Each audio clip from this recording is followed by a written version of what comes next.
इंसान का दिमाग ऐसा बना है कि उसे चीज़ों को समझने के लिए पहले अपनी आंखों से देखने और महसूस करने की ज़रूरत होती है। जब कोई इंसान अपनी ज़िंदगी से ही सब कुछ सीखता है, उसके पास न कोई टीचर होता है और न किताब, तो वह हर चीज़ को खुद देखकर समझता है। उससे अच्छे से पता होता है कि कौन सी बात किस अनुभव से जुड़ी है। वो चीज़ों को सही तरीके से देखता और समझता है।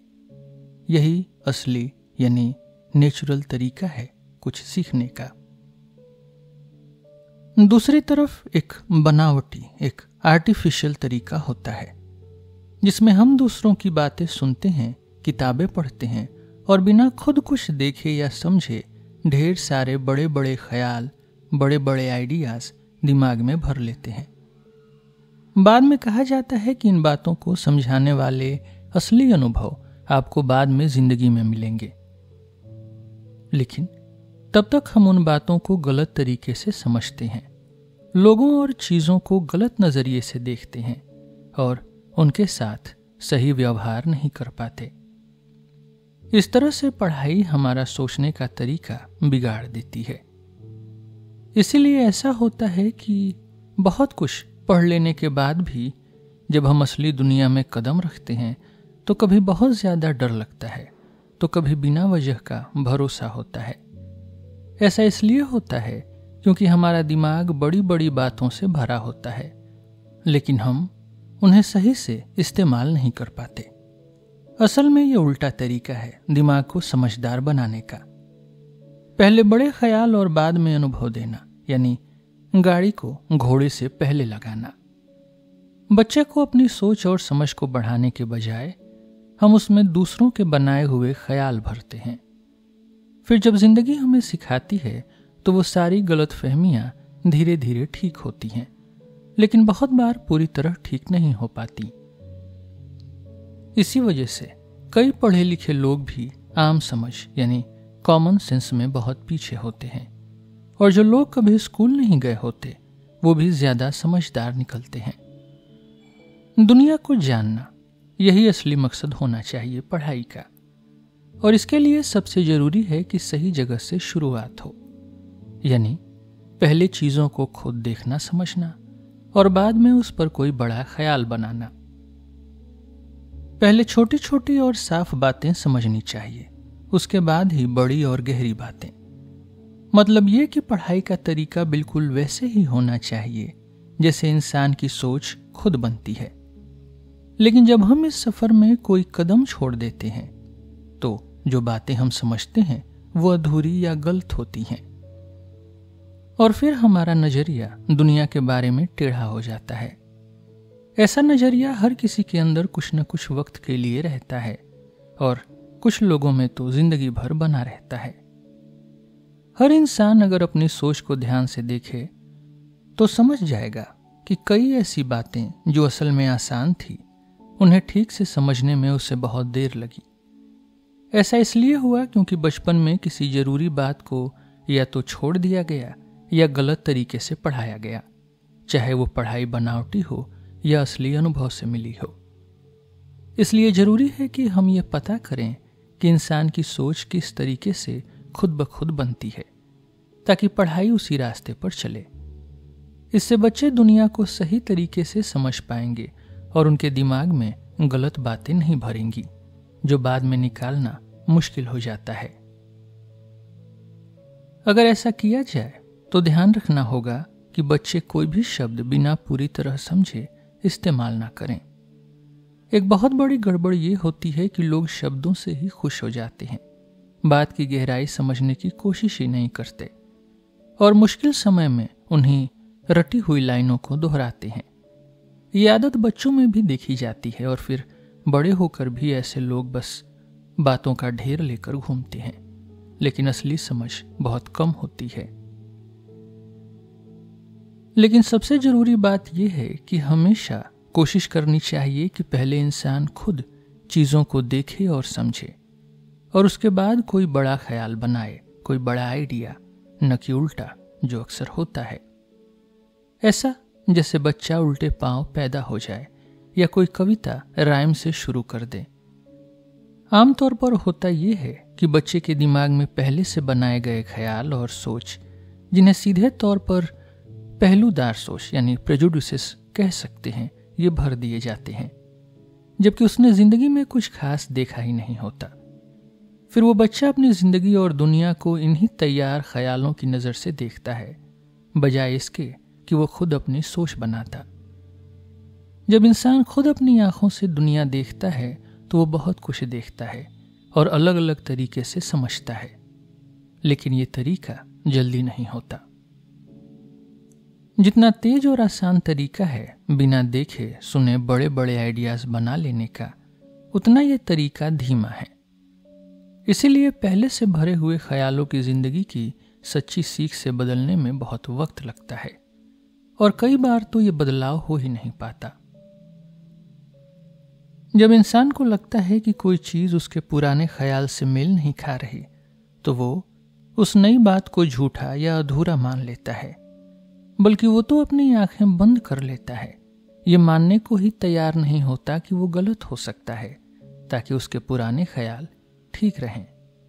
इसीलिए कई लोग अपनी जिंदगी भर गलत सोच लेकर चलते रहते हैं, अजीब से विचार, जिद, मनमर्जी, जो आखिर में उनके पक्के सोच यानी फिक्स्ड आइडियाज बन जाते हैं।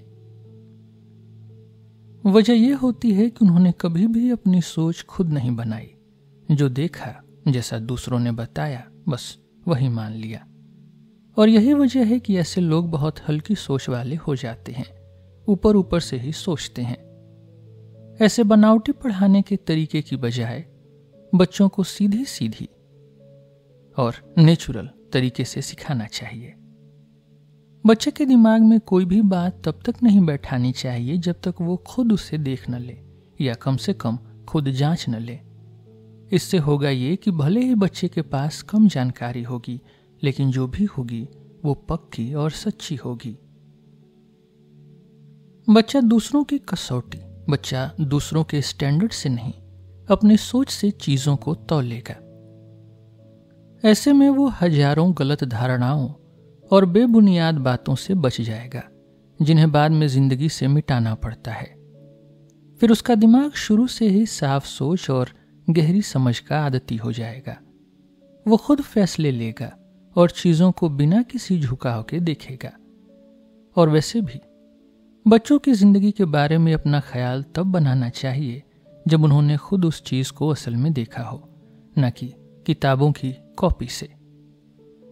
इसलिए किताबें हाथ में देने की जल्दी करने के बजाय उन्हें धीरे धीरे असली जिंदगी की बातें दिखानी चाहिए, वो हालात जो इंसानों की असल जिंदगी में होते हैं।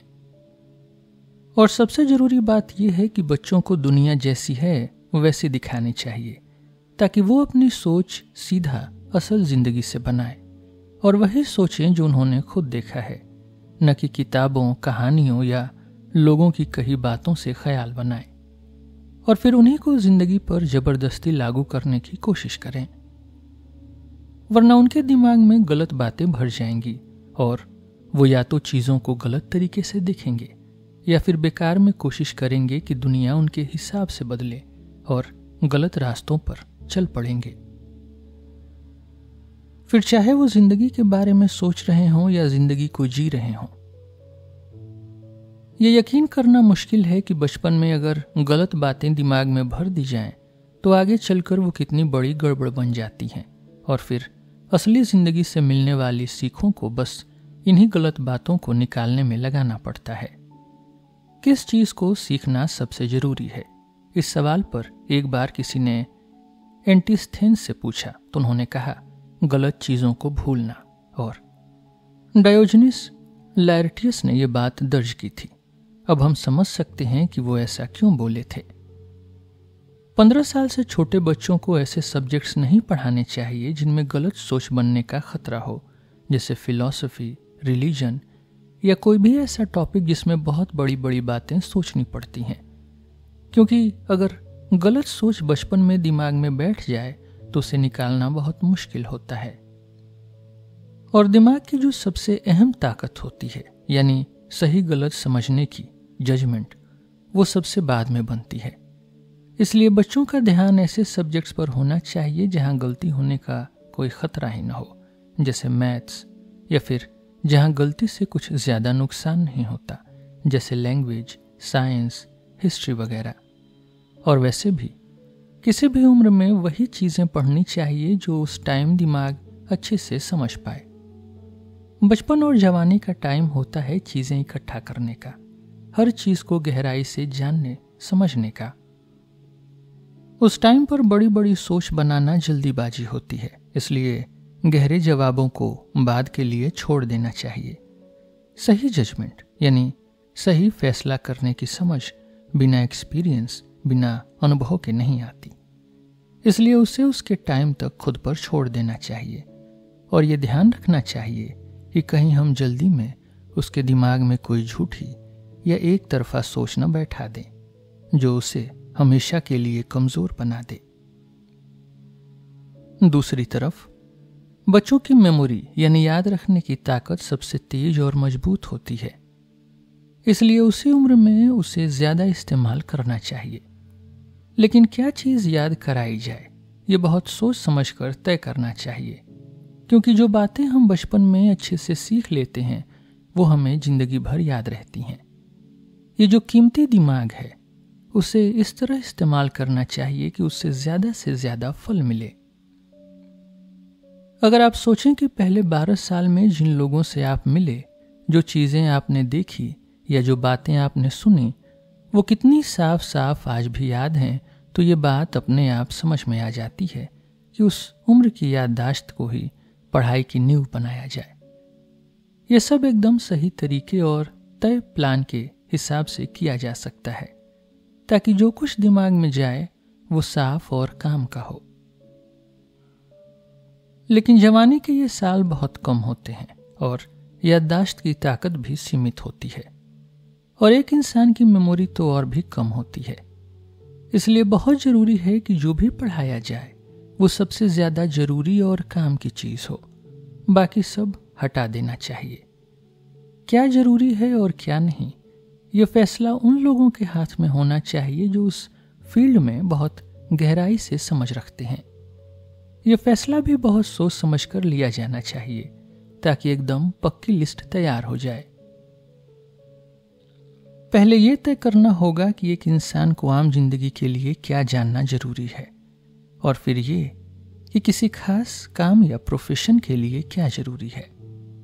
जो बेसिक जानकारी हर इंसान को चाहिए उसे एक प्लान के हिसाब से क्लास दर क्लास बांटना होगा, जैसे कि एक एनसाइक्लोपीडिया में होता है। इसकी शुरुआत प्राइमरी लेवल की ज़रूरतों से होगी और धीरे धीरे बढ़ते हुए फिलॉसफी जैसे टॉपिक्स तक पहुंचेगी। और जो जानकारी किसी खास प्रोफेशन से जुड़ी है वो उन्हीं लोगों द्वारा तय होनी चाहिए जिन्होंने उस फील्ड में असली काबिलियत दिखाई है। यह पूरा सिस्टम दिमाग की पढ़ाई को एक साफ और मजबूत रास्ता देगा, जिसे हर 10 साल में एक बार दोबारा देखा और सुधारा जाएगा। इस तरह का सिस्टम बच्चों की याददाश्त की ताकत को पूरी तरह इस्तेमाल कर पाएगा, और जब आगे चलकर जजमेंट यानी सोचने समझने की समझ आएगी तब उसके पास काम की जानकारी होगी। जब किसी इंसान का नॉलेज, उसका ज्ञान इस मुकाम पर पहुंच जाए कि उसके हर अब्स्ट्रैक्ट आइडिया, बड़े और सोचने वाले ख्याल का सीधा या इनडायरेक्ट जुड़ाव उसके खुद के देखे समझे अनुभव से हो, तो कहा जा सकता है कि उसका ज्ञान मैच्योर यानी परिपक्व हो गया है। मतलब ये कि उसका हर आइडिया किसी न किसी असली ऑब्जर्वेशन पर टिका हो, तभी उसमें असली वैल्यू होती है। साथ ही जब वो इंसान जो कुछ भी देखता है उसे सही आइडिया से जोड़ पाता है, तो यही होती है मैच्योरिटी। और ये मैच्योरिटी सिर्फ एक्सपीरियंस से आती है, और इसलिए इसमें टाइम लगता है। जो ज्ञान हम खुद देखकर सीखते हैं वो उस ज्ञान से अलग होता है जो हम दूसरों की बातों या पढ़ाई से पाते हैं, चाहे वो पढ़ाई अच्छी हो या खराब। इसी वजह से जब हम जवान होते हैं तब हमारे दिमाग में जो अब्स्ट्रैक्ट आइडियाज होते हैं उनका हमारे खुद के अनुभव से कोई खास मेल नहीं होता, वो बस दिमाग में जमा हुए शब्द भर होते हैं। लेकिन धीरे धीरे जब दोनों तरह के ज्ञान आपस में मिलने लगते हैं और एक दूसरे की गलतियां सुधारते हैं तभी असली समझ बनती है। जब ये मिलाप पूरा हो जाता है तभी नॉलेज मैच्योर मानी जाती है। ये जो मैच्योर नॉलेज है इसका एक अलग ही मीनिंग होता है। ये उस परफेक्शन, उस पूर्णता से अलग है जो इंसान अपनी पर्सनल एबिलिटीज में लाता है। इस तरह की परफेक्शन इस बात से मापी जाती है कि कोई नॉलेज कितना गहरा है, चाहे वो किसी भी तरह का हो। लेकिन असल जिंदगी इंसान के लिए सबसे जरूरी चीज है, दुनिया को अच्छे से समझना। लेकिन ये सबसे मुश्किल पढ़ाई भी होती है, क्योंकि इसमें इंसान बूढ़ा हो जाए फिर भी सब कुछ समझ नहीं पाता। दूसरी तरफ साइंस जैसे सब्जेक्ट्स में जरूरी बातें हम जवानी में ही सीख लेते हैं। दुनिया को समझने की ये पढ़ाई शुरू में ही यानी बचपन और जवानी में सबसे कठिन सबक देती है। लेकिन अक्सर ऐसा होता है कि बाद के सालों में भी बहुत कुछ सीखना बाकी रह जाता है। वैसे ही ये पढ़ाई पहले से ही मुश्किल होती है, लेकिन इसे और मुश्किल बना देते हैं नॉवेल्स यानी कहानी की किताबें। ये किताबें जिंदगी और दुनिया की ऐसी तस्वीर दिखाती हैं जो असल में होती ही नहीं। जवानी में लोग बहुत जल्दी भरोसा कर लेते हैं और इन बातों को सच मान लेते हैं और ये बातें दिमाग में बैठ जाती हैं। इसका नतीजा ये होता है कि अब सिर्फ अज्ञान, अब सिर्फ इग्नोरेंस नहीं रहता, बल्कि सीधी गलत सोच बन जाती है जो बाद में एक्सपीरियंस से मिलने वाली असली सीख को भी बिगाड़ देती है। अगर पहले उस नौजवान के पास कोई रोशनी नहीं थी, अब उसके सामने एक झूठी रोशनी आ जाती है जो उसे गलत रास्ते पर ले जाती है। ये बात लड़कियों पर और भी ज्यादा लागू होती है। इन नॉवेल्स की वजह से लड़कों और लड़कियों दोनों की जिंदगी की एक झूठी तस्वीर दिखती है, जिससे उनके मन में ऐसे सपने और उम्मीदें बनने लगती हैं जो कभी पूरी नहीं हो सकती, और फिर इसका असर उनकी पूरी जिंदगी पर पड़ता है। इस मामले में वो लोग ज्यादा अच्छे होते हैं जिनकी जवानी ऐसे नॉवेल्स पढ़ने में नहीं गई, जैसे वो लोग जो मैनुअल वर्क करते हैं वगैरह। हाँ, कुछ नॉवेल्स ऐसे भी होते हैं जिनमें ये गलती नहीं होती, बल्कि उल्टा उनका असर अच्छा होता है, जैसे कि गिल ब्लेस और ले सेज की बाकी किताबें या उनकी स्पेनिश ओरिजिनल किताबें। फिर द विकर ऑफ वेकफील्ड और कुछ हद तक सर वॉल्टर स्कॉट की नॉवेल्स।